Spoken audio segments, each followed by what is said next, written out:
신약성경 112면 누가복음 11장 29절에서 32절까지의 말씀을 봉독해 드립니다. 무리가 모였을 때에 예수께서 말씀하시되 이 세대는 악한 세대라. 표적을 구하되 요나의 표적밖에는 보일 표적이 없나니 요나가 니느웨 사람들에게 표적이 됨과 같이 인자도 이 세대에 그러하리라. 심판 때에 남방 여왕이 일어나 이 세대 사람을 정죄하리니 이는 그가 솔로몬의 지혜로운 말을 들으려고 땅끝에서 왔음이거니와 솔로몬보다 더 큰 이가 여기 있으며 심판 때에 니느웨 사람들이 일어나 이 세대 사람을 정죄하리니 이는 그들이 요나의 전도를 듣고 회개하였음이거니와 요나보다 더 큰 이가 여기 있느니라. 예수님께서 귀신을 쫓아내셨는데 그 일을 본 당시 유대인들이 그 일을 하나님의 일로 인정하지 않고 귀신의 왕 바알세부를 힘입어 하는 것이라고 비난한 사건이 누가복음 11장 14절 이하에 기록되어 있습니다. 그러면서 예수께서 하시는 일이 하늘로부터 근거한 것인 하나님이 허락하시고 주도하신 일인지 확인해 달라고 그 표적을 구합니다. 거기에 대한 답으로 요나의 표적이 예수님에 의해서 주어집니다.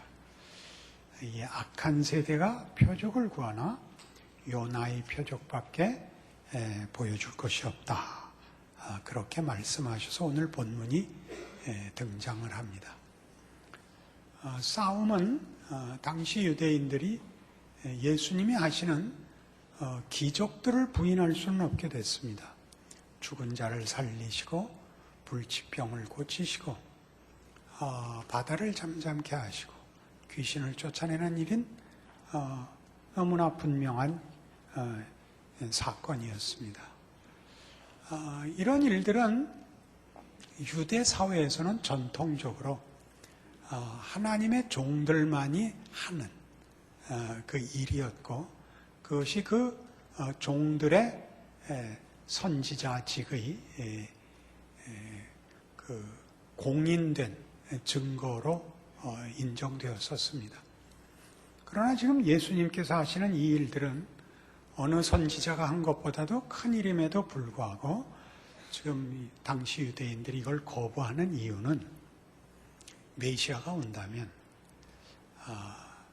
역사적으로 선지자들이 혹은 사사들이 등장하여 이스라엘 백성을 하나님의 백성으로서 견고케 하고 위로하고 구원했던 것처럼 하나님의 종이라면 유대인들을 편들고 저들의 정치적, 사회적 문제들을 해결하고 저들의 믿음과 인내와 또 받는 고통들에 대하여 보상을 해줄 것으로 기대했는데 예수님은 오히려 저들 사회에서 율법적 기준이나 저들의 전통 종교 시각에서 볼 때 죄인들, 미흡한 자들의 편을 들고 당시의 종교적 지도자들에 대해서는 도리어 칼을 들이대셨습니다.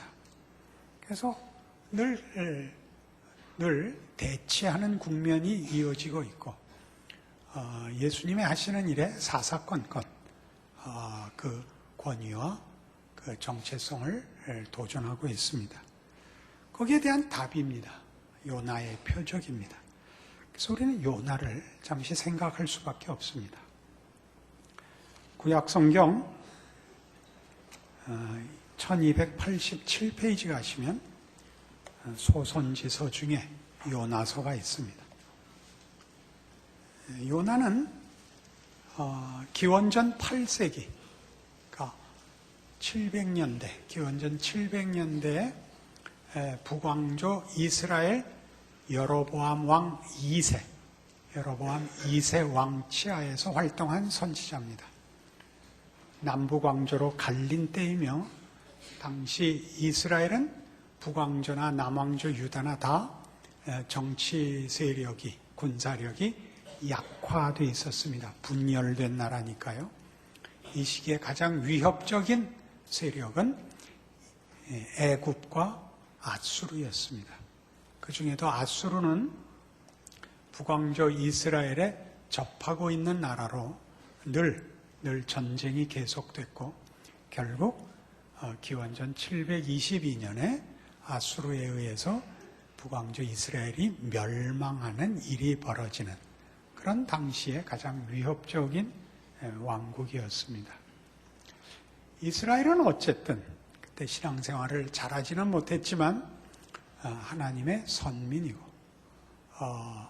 앗수르는 자기네들의 신을 믿는 하나님의 통치와 하나님의 뜻에서는 전혀 상관이 없는 이방 국가였습니다. 그러나 하나님께서 요나를 불러 앗수르의 그 심판을 경고케 하여 회개를 촉구하십니다. 니느웨로 보내지는데 니느웨는 그 앗수르 제국의 수도였습니다. 그러나 요나는 가기를 거부합니다. 하나님께서 요나에게 니느웨로 가서 회개를 촉구하며 임박한 심판을 경고하라 하자 가기 싫어서 그는 욥바로 내려가 그 항구에서 다시스로 가는 배를 타고 도망을 갑니다. 니느웨까지는 약 800km의 거리이고 이스라엘 북쪽에 지중해 연안에 있는 도시고 다시스는 스페인입니다. 3200km 떨어져 있는 지중해 저 서쪽 끝에 있는 데까지 도망을 갈 작정으로 배를 탔습니다. 배가 풍랑을 만나 이제 다 죽게 됩니다. 그래서 선원들이 모여서 이것은 필시 우리 중에 누군가가 신을 진노케 한 탓에 형벌이 주어진 것이다. 제비를 뽑아서 누가 범인인가 찾자 해서 선객들까지 다 불러내서 제비를 뽑자 요나가 당첨이 됩니다. 그래서 요나에게 묻습니다. 왜 이런 일이 생겼는가? 저희가 하나님의 명을 어기고 도망을 가서 이 일이 생겼노라. 그래서 선원들이 요나를 물에 던져 죽입니다. 하나님이 준비하셨던 큰 물고기를 보내요. 요나를 삼키게 하여 그 뱃속에서 사흘을 갇혀 죽지 않고 험난한 고통 속에 있으면서 회개를 합니다. 그것이 2장 5절에 나옵니다. 물이 나를 영혼까지 둘러싸우며 기품이 나를 에워싸고 바다풀이 내 머리를 감쌌나이다. 내가 산의 뿌리까지 내려가 싸우며 땅이 그 빗장으로 나를 오래도록 막아싸우나 나의 하나님 여호와여 주께서 내 생명을 구덩이에서 건지셨나이다. 내 영혼이 내 속에서 피곤할 때 내가 여호와를 생각하였더니 내 기도가 주께 이르러 싸우며 주의 성전에 미쳤나이다. 회개의 시를 합니다. 회개의 기도를 하고 고백을 합니다. 요나는 말하자면 이스라엘 백성인 것이 다른 민족과 다른 차별적 선민이라는 우월감으로 자신의 정체성을 확인한 사람입니다. 그런 경우에 하나님은 자신의 옳음과 우월감을 확인해 주는 신적 확인에 그저 불과한 자였습니다. 그런데 그 자신의 정체성을 긍정적으로 확인할 방법은 없고 누군가를 부정하고 정죄하여 차별적으로 확인하는 그 자는 결국은 하나님이 모두를 받아들이시려는 하나님이라는 사실을 거부할 수밖에 없게 만든다. 그런 증거로 여기 서 있는 것입니다. 한 사람의 가치는 대부분 세상 속에서 우리가 경험하듯이 자신이 남보다 나은 것으로 확인하기보다 남이 가지지 못한 것, 남이 하지 못하는 것으로 확인하는 것이 전부입니다. 여기 요나가 고백하듯이 요나가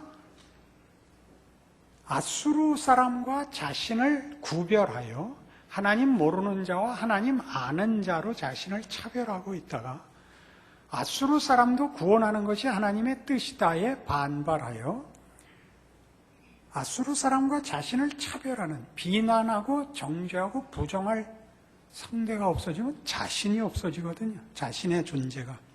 하나님의 뜻을 거부하고 도망갔다가 결국 누구를 부정하는 것으로 인간의 영혼의 답을 찾을 수 없다는 것을 발견하는 것이 물고기 뱃속에서의 회개입니다.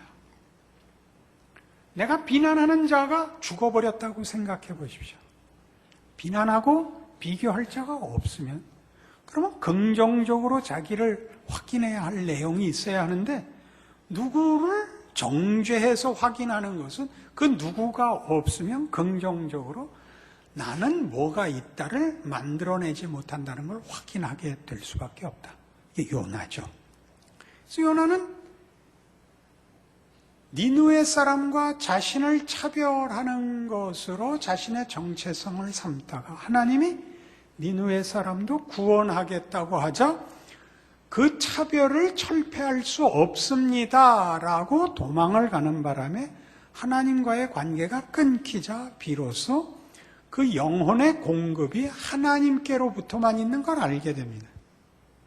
하나님으로부터의 공급이 끊기자 자기와 니느웨와의 차별이 없어지죠.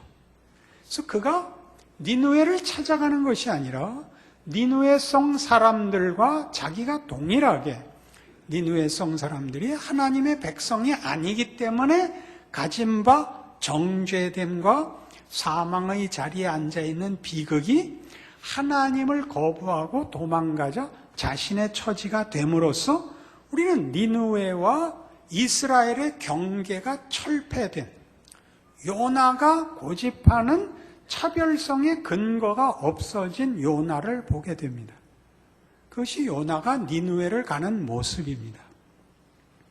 벌을 받아 억지로 가는 것보다 더 중요하게 니느웨 사람들은 하나님이 자기의 하나님이 아닌 사람들이었고 요나는 하나님이 자기의 하나님이었는데 하나님이 자기의 하나님으로서 하나님으로부터 긍정적인 신앙의 내용으로 확인된 하나님의 백성이 아니라 하나님 모르는 자와 하나님 아는 자, 보편적으로 얘기하면 신적 인증을 받는 것으로 만족하는 차별성이 전부인 이스라엘 백성으로서의 요나가 그 차별성을 깨는 하나님의 자비와 구원 앞에 그 차별성을 고집하다가 차별성이 자신의 필요를 만들어내는 것이 아니라 하나님 밖엔 무엇을 만들어낼 수 없다는 것, 무엇이든지 만들어낼 수 없다는 처지에 이르자 자기와 니느웨 사람 간의 차별성이 사라져 동일시되는 것이 요나입니다. 아이고 어려워라.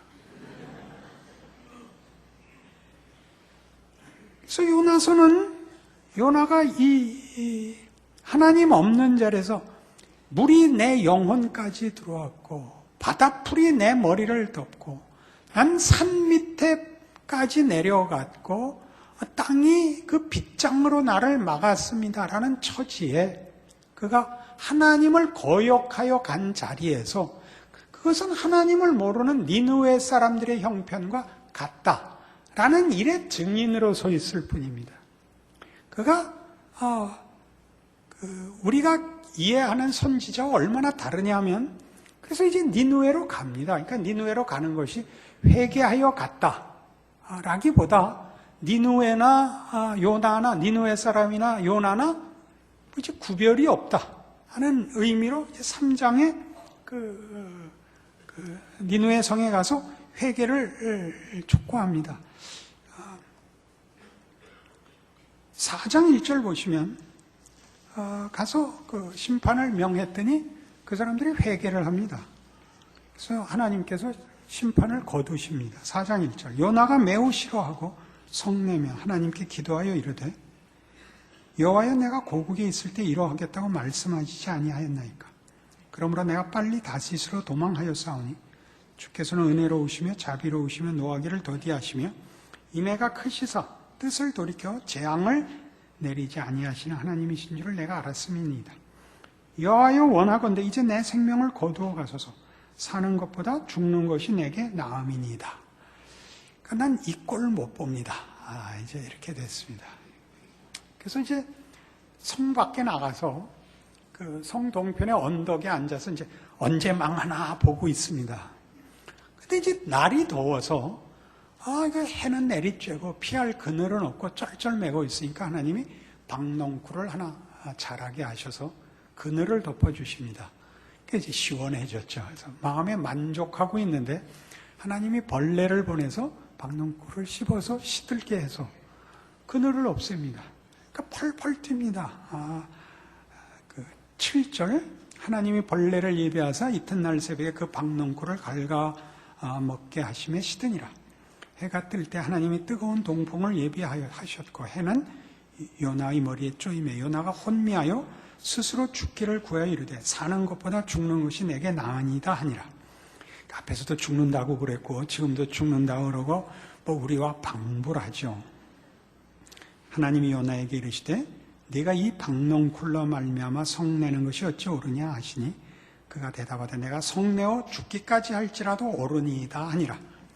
여호와께서 이르시되 네가 수고도 아니하였고 재배도 아니하였고 하룻밤에 났다가 하룻밤에 말라버린 이 박농쿨을 아꼈거든. 하물며 이 큰 성읍 니느웨에는 좌우를 분별하지 못하는 자가 12만 명이요. 좌우를 분별 못한다는 건 어린아이들로 추측이 됩니다. 어린아이들만 12만 명이요. 가축도 많이 있나니 내가 어찌 아끼지 아니하겠느냐 하시니라. 끝. 요나서에서는 요나 자체에 대한 교훈은 하나도 없습니다. 그가 얼마나 진실했는가, 그가 얼마나 헌신했는가, 그가 무엇을 깨달았는가, 그가 어떻게 이런 건 하나도 없습니다. 요나는 쪼다가 돼가지고 시작부터 끝까지 바보로 끝나고 맙니다. 그런데 예수님께서 요나의 표적이 당신이 하늘로부터 온 표적이랍니다. 그러니까 요나는 뭐였죠? 요나가 자신의 정체성을 이웃과의 분리로 확인하자 모두를 끊어 안으시려는 하나님의 뜻을 거스를 수밖에 없게 되었습니다. 그가 하나님과 분리가 되자 이웃과의 분리는 근거를 잃게 되는 겁니다. 이웃과의 분리가 하나님을 믿는다, 너는 하나님을 모른다 였는데 하나님은 하나님을 모른다에도 하나님이 되시겠다고 하는 바람에 요나는 하나님과 분리됨으로써 비로소 하나님을 모르는 자와 하나님을 거부함으로써 동일시되는 연합의 자리에 가게 되었습니다. 복된 자리는 물론 아니지고 자랑스러운 자리도 아니지만 예수님은 그렇게 오셨답니다. 그는 버림받은 자로 오는 겁니다. 멸시받는 자로 오며 죽음으로 끝나는 인생으로 오십니다. 그러니까 지금 예수님께 하늘로부터 오는 표적을 구하는 자들은 하나님이 나와 저들을 구별하는 하나님이 되어달라는 것이고, 하나님은 너와 그들을 구별하지 않기 위해서 내 아들을 보냈다고 합니다. 그래서 내 아들을 저 죽음의 자리에 보내기 위하여 하나님이 버린 자로서 오신다고, 당신의 종을 그렇게 보냈다고 성경은 얘기합니다. 우리는 예수 그리스도로 말미암는 구원이 하나님의 은혜요 사랑이라는 말을 너무 쉽게 연결해서 기꺼이 죽으러 오신 예수님, 우리를 구원하러 오신 예수님의 희생, 각오 같은 것을 너무 미화합니다. 물론 아무리 미화해도 옳습니다. 그러나 그것은 버린 자로 오는 겁니다. 버림받은 자들에게 찾아오기 위하여 버린 자리로 옵니다. 버린 자리라는 것은 우리가 십자가에서 주께서 외치신 이 말에 너무나 분명히 들어 있습니다. 나의 하나님, 어찌하여 나를 버리시나이까. 버린 자리로 도망간 자들을 위하여 하나님이 버려 그들 속에 보냄으로 그들을 찾아갈 수 있도록 오시는 것입니다. 이 표적이 왜 중요하냐 하면, 우리는 끊임없이 예수를 믿고 하나님의 자녀가 된다는 것을 구원이라는 기준으로 너무 이분화합니다. 믿는 자와 믿지 않는 자로 이분화합니다. 그러니까 믿은 우리가 믿지 않는 자들을 참아주는 것은 저들도 나와 같은 구원에 동참케 하는 기회를 주기 위한 것으로 선행을 베푸는, 긍휼을 베푸는, 참아주는 것으로 되어 있습니다. 그래서 기독교 신자들의 신앙에 아주 중요한 부분이 우월감으로 되어 있습니다. 나는 믿었고 너는 믿지 않았다. 내가 이제 이 기쁜 소식을 네게 나누어 주마. 네가 밥을 사라. 우리는 우리의 현실이 그런 의미에서 요나의 분노와 매우 흡사합니다. 내가 분내는 것이 당연합니다. 나는 선민이고 저들은 하나님 모르는 자들입니다. 내가 왜 불이익을 당해야 하며, 왜 내가 고난을 당해야 하며, 왜 내가 저들 앞에 와갖고 빌어야 합니까? 이게 요나의 불만이었고 분노였으며, 교회사 속에서 매번 교회에 나타나는 성도들의 오해입니다. 우리의 인생의 고난은 예수를 증거하기 위한 것이라 라고 할 때, 그러기 위하여 하나님이 우리에게 형통한 길을 주셔야 하고 우리가 우월하다는 것을 보여주셔야 한다고 하늘로부터 오는 표적을 구하는 당시의 유대인과 방불한 고집을, 분노를 대부분의 성도들이 가지고 있습니다. 물론 우리가 십자가의 길을 가지만 우리가 알고 있는 한 이 십자가의 길은 마지막 강도 하나까지 구하는 길로서만 이해됩니다. 네가 오늘 나와 함께 낙원에 있으리라, 회개한 강도입니다. 그러나 예수님의 이 기도는 기억하지 않습니다. 내가 만일 하나님의 아들이어든 내려와 보라. 아버지여 저들을 사하소서. 저들이 자기가 하는 일을 알지 못하나이다. 그래서 저들이 믿었는지는 성경 기록에 없습니다. 관심이 없습니다. 그 결과는 하나님의 몫입니다.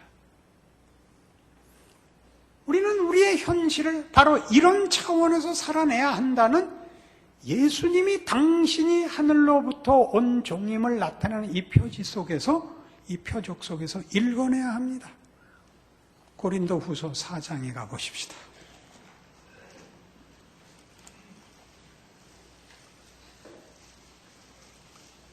290페이지 고린도후서 4장 10절입니다. 우리가 항상 예수의 죽음을 몸에 짊어짐은 예수의 생명이 또한 우리 몸에 나타나게 하려 함이라. 우리 살아있는 자가 항상 예수를 위하여 죽음에 넘겨짐은 예수의 생명이 또한 우리 죽을 육체에 나타나게 하려 함이라. 그런즉 사망은 우리 안에서 역사하고 생명은 너희 안에서 역사하느니라. 우린 사망 속에 보내집니다. 하나님이 우리를 죽이기로 한 자같이 버려지듯이 보내집니다. 하나님이 아무런 보호도 해주지 않고 아무런 증거도 주지 않고 아무런 간섭도 하지 않는 것 같이 보내집니다. 매일 죽음 앞에 놓입니다. 현실과 세상이 휘두르는 칼을 맞으면서 피를 흘리면서 그들을 껴안도록 보냄을 받습니다. 신파초가 되는 것 아닙니다. 우리는 저들의 적대 행위와 저들의 분노와 저들의 외로움과 고통을 우리는 다르게 이해하며 다르게 해결하며 다르게 진다는 것을 보임으로 서 있습니다. 죽여야 간신히 직성이 풀리는 현실, 답이 없는 인생, 고단한 현실, 분통이 터지는 삶에 대하여 우리는 그렇지 않노라고, 우리는 답이 있노라고, 예수 안에 그 답이 있노라고, 우리는 모든 일을 우리는 기꺼이 감수할 수 있노라고, 우리는 질 수 있고 죽을 수 있노라고 서 있습니다. 눈물을 흘리고 목소리를 높여 설명하여 설득하고 강요하려고 서 있거나 결과를 목표로 하여 서 있지 않습니다. 그거 봐라, 내가 진작 예수 믿으라 그랬지 하는 눈으로 쳐다보지 않습니다. 우리는 다만 우리를 구원하신 예수 안에 있는 하나님의 무한하신 은혜를 소유한 자로, 그 은혜가 우리를 넘어 모두를 찾아오는 하나님의 뜻이라는 걸 아는 자로 묵묵히 우리 인생을 살며 자리를 지키는 것입니다. 거기에 우월감 따위, 거기 공격적인 고함은 설 수 없습니다. 가졌다, 가지지 못했다는 이 문제에 있어서 아무런 영향이 없습니다. 부하면 답이 있고 가난하면 억울한 일이란 여기엔 없습니다. 하나님이 우리를 보낸 자리가 세상적 기준에 있어서 부요한 자리라고 할지라도 답이 없고 그 영원히 갈급하기는 동일하게 절망인 것처럼, 어떠한 핍절한 자리라 할지라도 세상의 것으로 인하여 핍절한 것이 아니라 하나님의 손길과 하나님으로만 답이 있다는 것을 증거하기 위하여 하나님이 우리를 보낸 자리인 것으로 우리는 이해해야 합니다.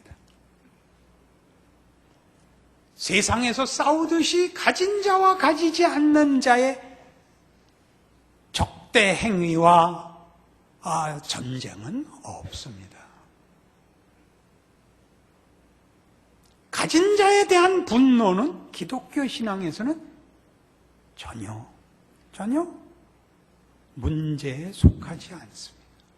못 가진 것에 대한 분노도 동일하게 성경에서는 어떤 차원에서도 그를 경멸하지도, 그를 불쌍하게 생각하지도 않습니다.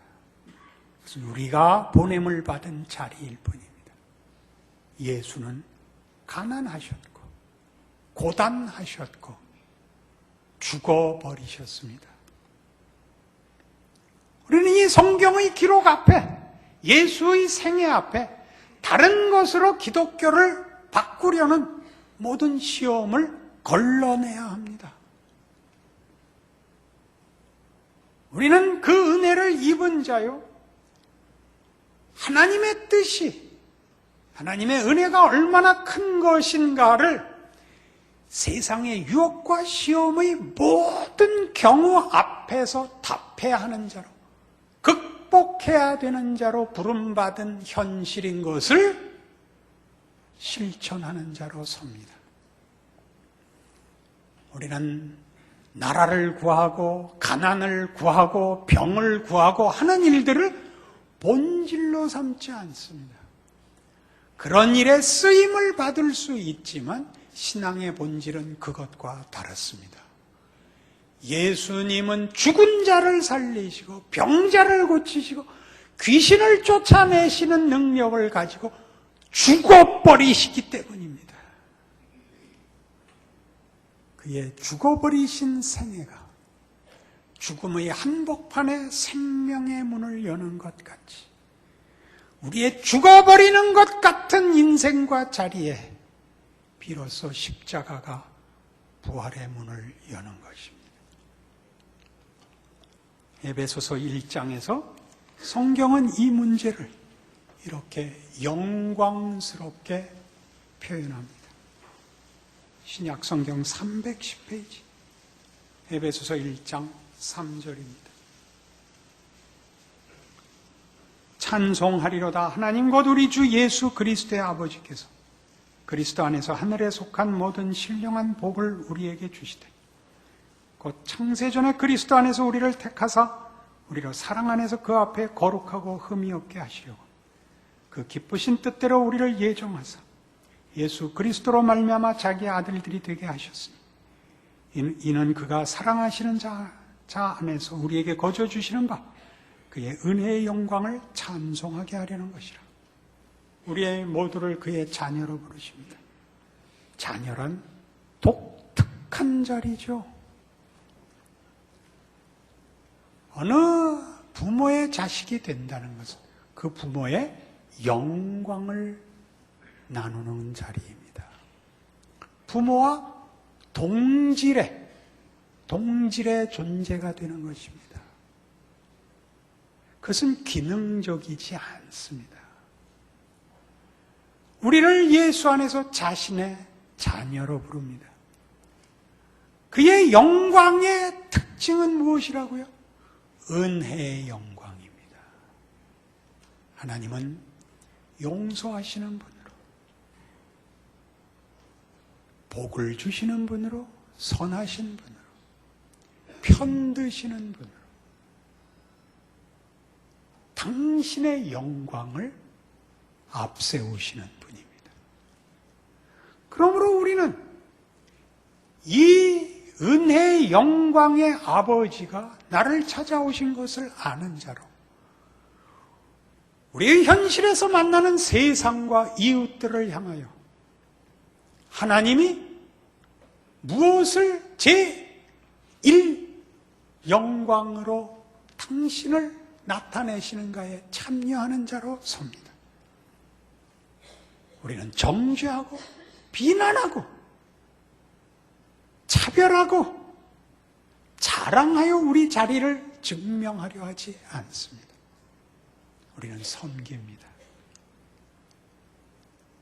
우리는 저들의 무지와 저들의 미련함과 혹 오해를 기꺼이 감수할 것입니다.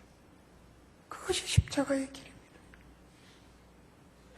우리가 얼마나 쓸모가 있는가 하는 것은 다음 문제입니다.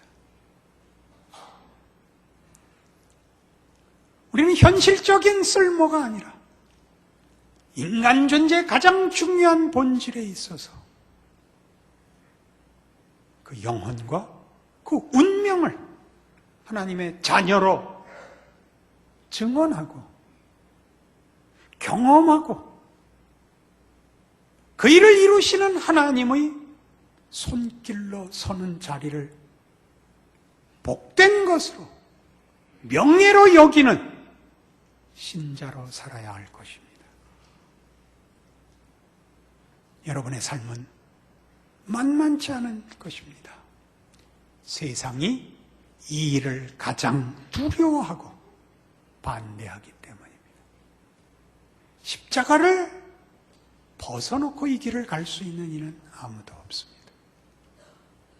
그러나 이 길은, 세상은 대안을 가질 수 없는, 그리고 인간 영혼의 깊은 욕구가 다른 것으로 이 답을 대신할 수 없는 가장 영광된 길인 것을 우리 모두가 알고 있습니다.